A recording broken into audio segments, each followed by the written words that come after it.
4-6 is congruence in right triangles. So this is where the donkey theorem is going to show up. I'm going to show you where donkey does not work, and I'm going to show you where it does work, but you will never call it ASS or SSA because it's a totally different type of triangle, okay? But here's why it doesn't work. And this drawing is always horrible just because I don't actually have measurements here, but bear with me. So let's say you have this triangle where there's a 45-degree angle here. This has a length of 5, and this has a length of 4. Okay? But then you also have this triangle.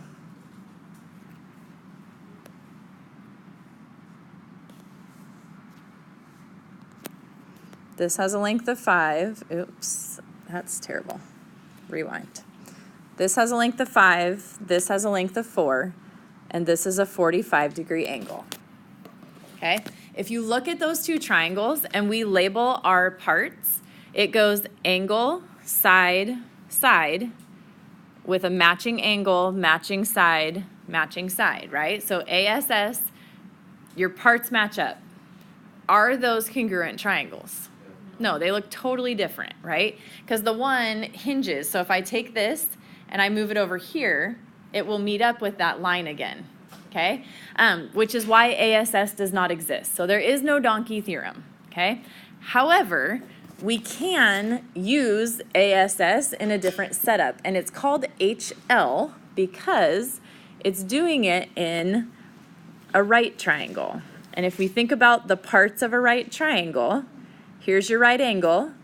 This is called a leg. This is called a leg. Anyone know what that third side is called? It's a hypotenuse.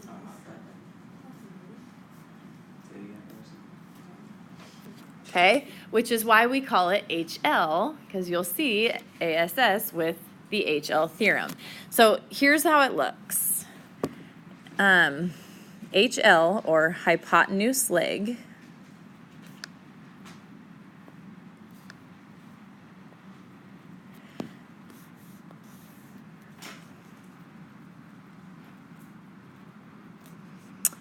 is going to have 3 parts to it still, okay? Just like SSS, SAS, ASA, AAS all needed 3 things, HL needs 3 things too. It just doesn't look like it in its lettering, but it really does need 3 things, okay? Here's the 3 things you need.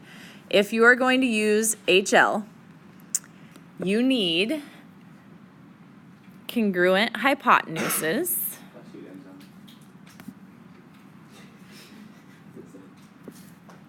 Okay, you need congruent corresponding legs.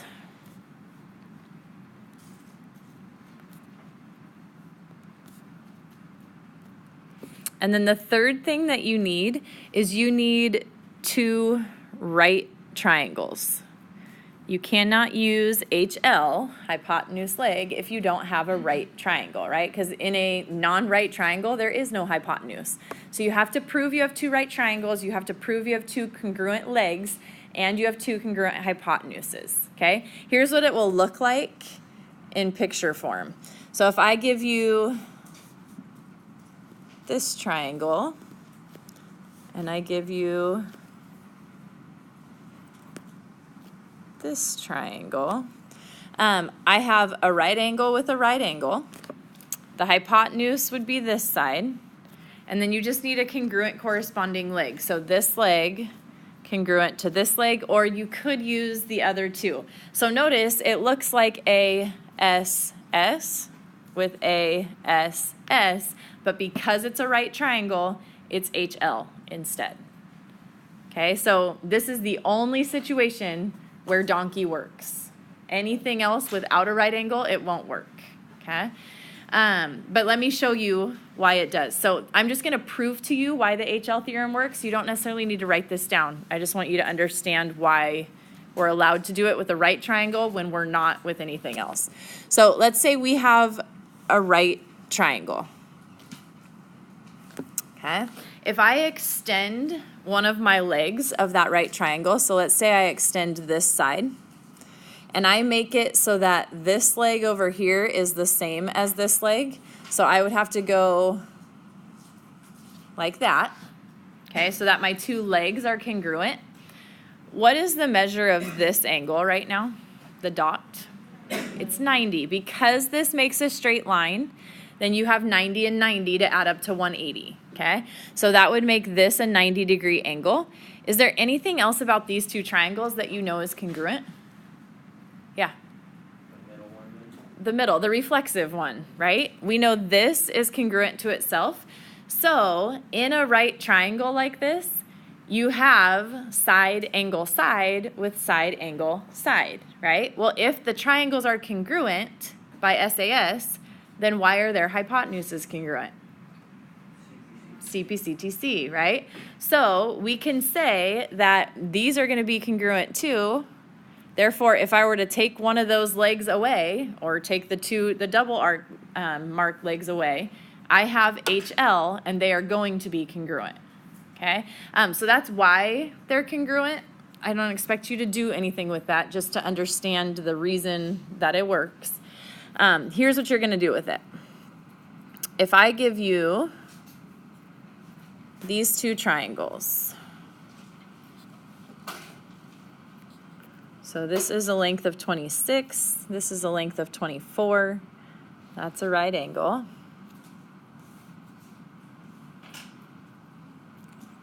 This is 24, and that's 26. Okay, the question is, are those two triangles congruent? What do you think? Why?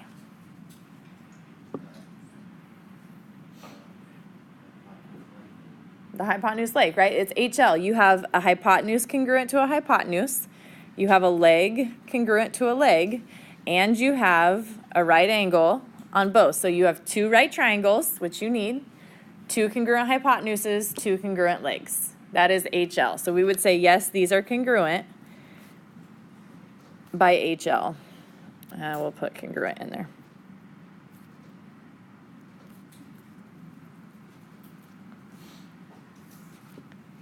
Okay, questions on that? All right, the only other thing then that we're going to do is we are going to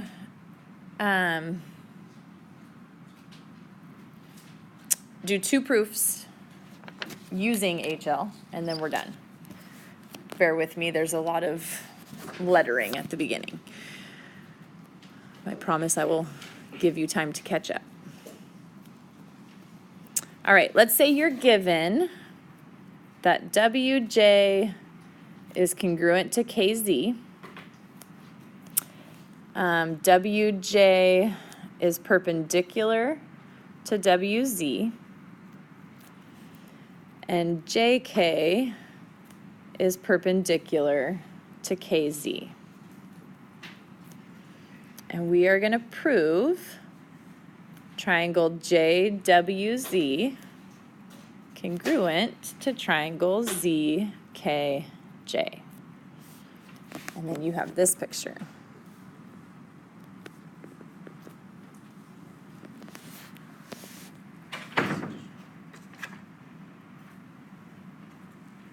Right? Oh no, this is for you, Brooke. Okay, so then your picture looks like this.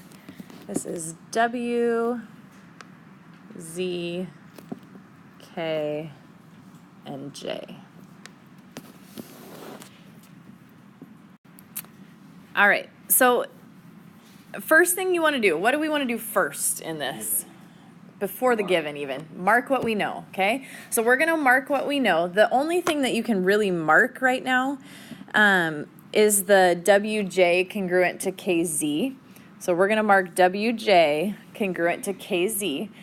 And then we'll walk through the proof here. So step one is your given. But then look at your given. It says WJ is perpendicular, JK is perpendicular. What is that telling us? Right. That's a right angle, okay? So WJ is perpendicular and JK is perpendicular. So we can say angle W and angle K are right angles. Why do we know that? Because they're perpendicular, right? So you're going to say definition of perpendicular lines. Okay? You'll use that a lot in HL proofs. So get used to it. The one you will always use in HL proofs is this next one. So we said there's 3 things you have to prove. You have to prove you have right triangles, congruent legs, and congruent hypotenuses, right? Well, right now we haven't proved yet that we have right triangles. We've proved we have right angles, but we haven't said that we have right triangles. So here's what you have to say for this next step. You have to say triangle JWZ and triangle ZKJ are right triangles. How do we know they're right triangles? Because they have a right angle, right? Which is the definition of a right triangle. A right triangle has one right angle. So you just have to say for this, definition of a right triangle. Okay? Get used to this one. It's going to show up in pretty much every one of these proofs unless in the given they say you have right triangles, okay? So they are right triangles by the definition of right triangles, not the definition of right angles. That's what I usually get. It's the definition of a right triangle, okay? Okay, so we have the fact that we have 2 right triangles taken care of. We have 2 legs taken care of. What's the third thing we need?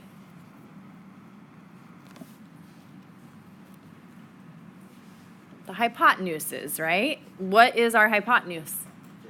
JZ. So we're going to say JZ is congruent to JZ by what? The reflexive property. Okay, so JZ congruent to JZ, and I would mark it as you go because now you see what? HL. Now you have HL taken care of. So triangle JWZ is congruent to triangle ZKJ by HL. Okay, questions on that?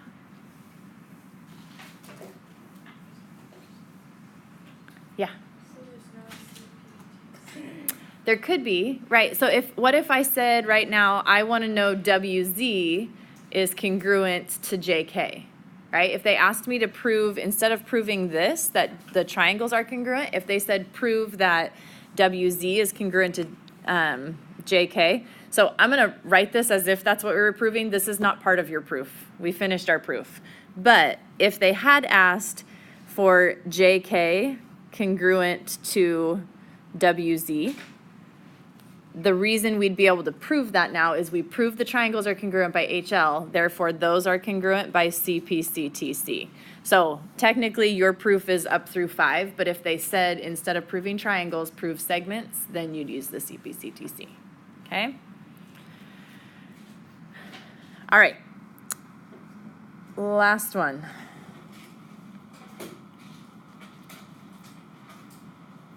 Let's say you are given that CD is congruent to EA and AD is the perpendicular bisector of CE. Okay, and we are going to prove that, you know what, we're going to change this. We're going to prove that AB is congruent to BD. Okay, and here's your picture. I'd say the easiest way to draw this picture is to bisect 2 segments, like make a big T like that, and then connect your endpoints. So connect these ones and connect these ones, and then your triangles should look fairly similar. Okay, so this is triangle A, B, E, and CBD. I'll give you a sec to draw it. Okay, what do you do first? Mark what you know. So we know that CD is congruent to EA, so CD is congruent to EA. And then it says AD is the perpendicular bisector of CE, which doesn't tell you something specific, but it leads you to something. So we're just going to leave that be for now until we get that something specific. So our first step is the given. From there, this other part of the given gives you two pieces of information, right? It says AD is the perpendicular bisector. So perpendicular means what? You're going to have 90-degree angles, right? So I'm going to say that angle ABE and angle CBD are right angles. And I know that because they told me it's perpendicular. So that's just the definition of perpendicular, or you can say definition of perpendicular lines is fine. Definition of perpendicular is good too. Okay, so the definition of perpendicular. So I know those are right angles. I have to prove we have right triangles. So the next thing you have to say is triangle ABE and triangle CBD are right triangles. How do we know that? It's the same step in our last proof. Same step in every HL proof. Definition of what? A right triangle. Okay, definition of a right triangle. Make sure it's not angle, it's triangle. So we've proved we have right triangles. We've proved we have congruent hypotenuses. We have to prove we have congruent legs. And now here's where you got to pay attention to the wording. It says AD is the perpendicular bisector of CE. So which legs do we know are congruent? Because it's only one of the two pairs based on how they worded it. It's the bisector of CE, right? So which two segments are the same? CB and BE. So you're going to say CB is congruent to BE.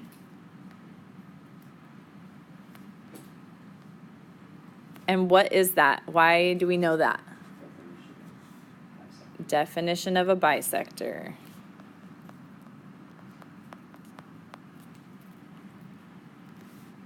Okay, so now you look at your setup. We can say that the two triangles are congruent. Triangle ABE is congruent to triangle what? If I say ABE,